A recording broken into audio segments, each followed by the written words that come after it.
my next guest arguably has the most to lose. John Sampson is joining me now from New York City to talk more about this. Good evening, Mr. Leader. Good evening, Liz, and it's always a pleasure to be on your show. Yeah, it's good to see you.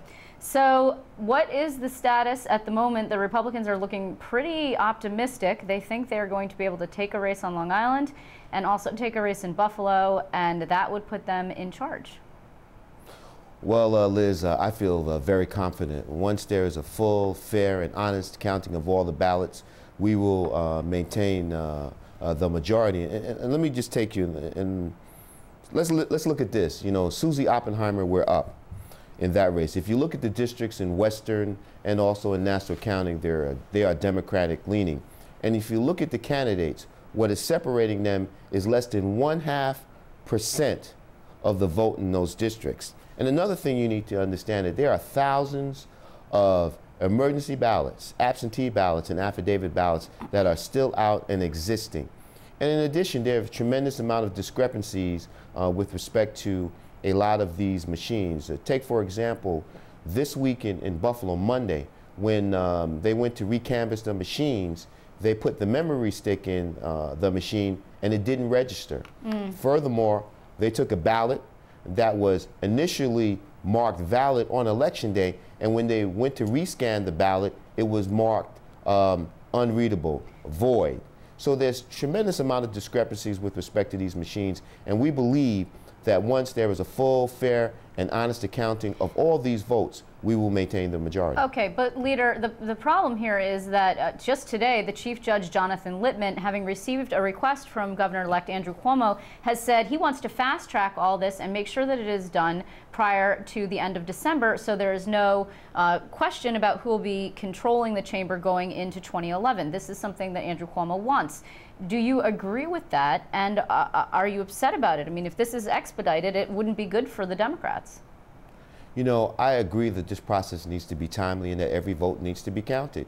We all want to know the final result of what's going on, but at the same time, we want to make sure it is done correctly. That is why we went to this process in the first place, to make sure that New York is not like a Florida, making sure that every single vote is counted, and we believe in a timely process. Okay, but did Andrew Cuomo talk to you, for example, before he went to Judge Littman and said, hey, I'd like you guys to speed this up? And the Republicans, of course, would like it to be speedy too, because they feel like they're in the lead, and the faster it goes, the better it is for them.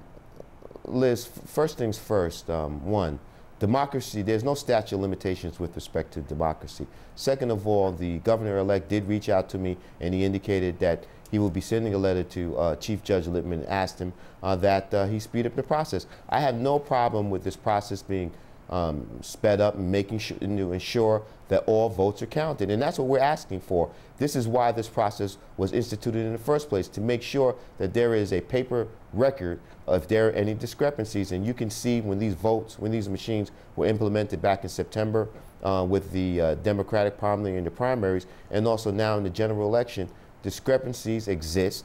And the only thing that we're asking is that move this as quickly as possible, as long as there are fair, full, and honest accounting of all the ballots. Okay, do you feel, though, any regrets about the way that you guys operated and ran these campaigns? Because some of these races were sleepers. Antoine Thompson, for example, was not expected to be in so much trouble. Do you think that you could have done anything better now looking back on the situation? Liz, everybody can sit up here and play Monday morning quarterback. What we did, the DSCC, myself, Senator Klein, in our conference, we left it all out on the field. You know, this issue was about jobs and taxes, and all politics is local. You know, there's a couple of hundred votes that separate in each of those races. As I said before, less than 0.5%. And you know what? We left everything out on the field. You know, we can all speculate and guess what we could have done differently, but what I'm confident is I left everything out on the field. Well, Leader, and the chips will well, Leader, you did, in fact, leave everything out on the field, so much so that you're now $2.1 million in debt. I mean, what are you going to do about that? Liz, like anything else, we left everything out on the field, and once again, that debt will be repaid. You know, if you have money in the bank and you still lose, what's the difference? We left everything out on the field. We're confident that once all the votes are counted, that we will maintain the majority. Well, the Republicans are accusing you of dragging this out because you're trying to raise money off the recount. Is that true? You know what, Liz? The Republicans can engage in rhetoric. The bottom line is this. It's about making sure that all the votes are counted, and that's what it's all about. New York is not going to be another Florida. We're going to ensure that the public knows that there is a fair, full, and honest accounting of all the ballots in these races. Is that debt, you took out actually quite a bit of cash in terms of loans. Is that debt due in December, and are members individually on the hook for it? Once again, Liz, with respect to that debt will be repaid back. We have taken out debt before within other races within the last couple of years, and our loans have always been repaid back. So I have no problem that I know that this debt will be repaid. Now, you know, the last time that we were talking, we've talked to a number of your members, but not to you, we were talking about the AEG scandal in which you were implicated quite significantly. Do you think that it was a mistake not to perhaps step aside at that time to try and minimize the damage that that did in the campaigns? Well, Liz, I'm not here to argue the merits or the limitations of that report. I am confident, but once there is a full review, it will indicate that I did nothing improper with respect to that issue, Liz. And do you feel secure that you will be able to retain your leadership? Liz, once the votes have all been counted, not only will we be in the majority, but I will remain as leader. Well, I have the confidence of my members. Okay, but let's just argue that you don't end up in the majority, because it is a possibility. Are you interested in being minority leader? Once again, Liz, I believe that once the votes are all counted, we will be in the majority, and I have the confidence of my members, Liz, and that's where I go from.